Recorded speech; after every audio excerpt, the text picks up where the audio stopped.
Hi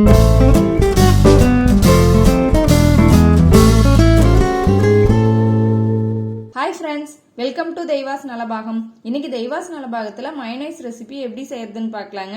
இது நம்ம கடைகள் எல்லாம் அதிக விலை கொடுத்து வாங்காம வீட்லயே மிக்சி ஜாரில் ரொம்ப டேஸ்டியாக எப்படி செய்யறதுன்னு பார்க்கலாங்க. இது ரொம்ப குறைவான நேரத்தில் ரொம்ப ஈஸியாக செஞ்சிடலாங்க. ரொம்பவுமே டேஸ்ட்டாக இருக்கும். வாங்க அந்த ஈஸியான மயனைஸ் ரெசிபியை எப்படி செய்யறதுன்னு பார்க்கலாம். இந்த ரெசிபி பண்ணுறதுக்கு நான் 2 முட்டையை உடச்சி எடுத்து வச்சிருக்கேன். இப்போ இது ஒரு மிக்சி ஜாரில் சேர்த்துக்கலாம்.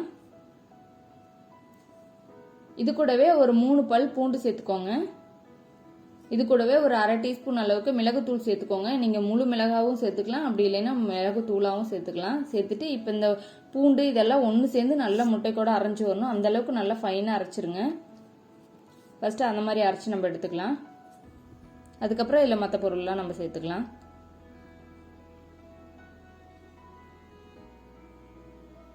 இந்த அளவுக்கு நல்லா ஃபைனாக அரைச்சாச்சு. பூண்டு எதுவுமே திப்பியா இல்லை, எல்லாமே நல்லா அரைஞ்சி வந்துடுச்சு. இப்போ இந்த அளவுக்கு நல்லா அரைச்சி எடுத்துக்கோங்க. இப்போ இதில் ஒரு 1/2 டீஸ்பூன் அளவுக்கு உப்பு சேர்த்துக்கோங்க. 1 டீஸ்பூன் அளவுக்கு சர்க்கரை சேர்த்துக்கோங்க. இப்போ இதில் நம்ம ஆயில் சேர்த்துக்கலாம். நான் ஒரு 1/4 கப் ஆயில் எடுத்திருக்கேன். அதில் பாதி சேர்த்துக்கோங்க. சேர்த்துட்டு இதை நான் ரொம்ப நேரம் அரைக்கக்கூடாது. ஒரு 10லேருந்து 15 செகண்ட் மட்டும் நம்ம அரைச்சி எடுத்துக்கலாம். ஒவ்வொரு டைமும் நம்ம ஆயில் சேர்த்துக்கும் போது அந்த மாதிரி தான் அரைக்கணும். ரொம்ப நேரம் அரைக்கக்கூடாது. ஒரு 10லேருந்து 15 செகண்ட் மட்டும் அரைச்சி எடுத்துக்கணும்.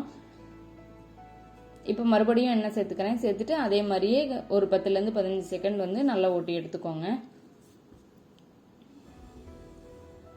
கண்டிப்பாக வாசனை இல்லாத ஆயில் தான் சேர்த்துக்கணும். தேங்காய் எண்ணெய், கடலை எண்ணெய், நல்லெண்ணெய் அந்த மாதிரிலாம் எதையும் சேர்த்துக்காதீங்க. வாசனை இல்லாத சன்ஃப்ளவர் ஆயில் அந்த மாதிரி சேர்த்துக்கோங்க. சேர்த்துட்டு இப்படி ஒவ்வொரு டைமுமே நல்லா ஒரு 10லேருந்து 15 செகண்ட் மட்டும் அரைச்சி எடுத்துக்கோங்க. ரொம்ப நேரம் அரைச்சிங்கன்னா அது ஒரு மாதிரி கூழ் மாதிரி போயிடும். அந்த மாதிரி அரைக்கக்கூடாது. மறுபடியும் கொஞ்சமாக எண்ணெய் சேர்த்துட்டு இந்த மாதிரி நல்லா அரைச்சி எடுத்துக்கோங்க. ஒரு 5லேருந்து 6 டைம் எண்ணெய் சேர்த்துக்கிற மாதிரி இருக்கும். இப்போ இந்த ஓரளவுக்கு அரைச்சதுக்கப்புறம் இதில் நான் 2 டேபிள் ஸ்பூன் அளவுக்கு ஒயிட் வினிகர் சேர்த்துக்கிறேன்.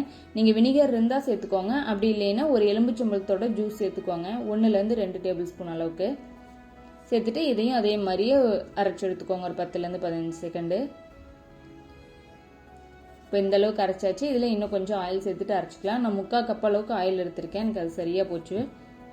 உங்களுக்கு இந்த கன்சிஸ்டன்சி போதும்னா அப்படியே எடுத்துக்கலாம், அப்படி இல்லைன்னா இன்னும் கொஞ்சம் ஆயில் சேர்த்து அரைச்சிக்கோங்க. நான் இப்போ 3/4 கப் அளவுக்கு ஆயில் சேர்த்து அரைச்சி எடுத்திருக்கேன். இப்போ இந்த கன்சிஸ்டன்சி கரெக்டாக இருக்கும். இந்த பதம் சரியாக இருக்குது. அவ்வளோதாங்க, நம்ம சூப்பரான மயனைஸ் ரொம்ப சீக்கிரமாக ரெடி ஆயிடுச்சு. நீங்களும் ட்ரை பண்ணி பாருங்கள். உங்களுக்கு பிடிச்சிருந்துச்சுன்னா லைக் பண்ணுங்கள், ஷேர் பண்ணுங்கள். நம்ம தெய்வாஸ் நலபாகம் சேனலுக்கு சப்ஸ்கிரைப் பண்ணுங்கள்.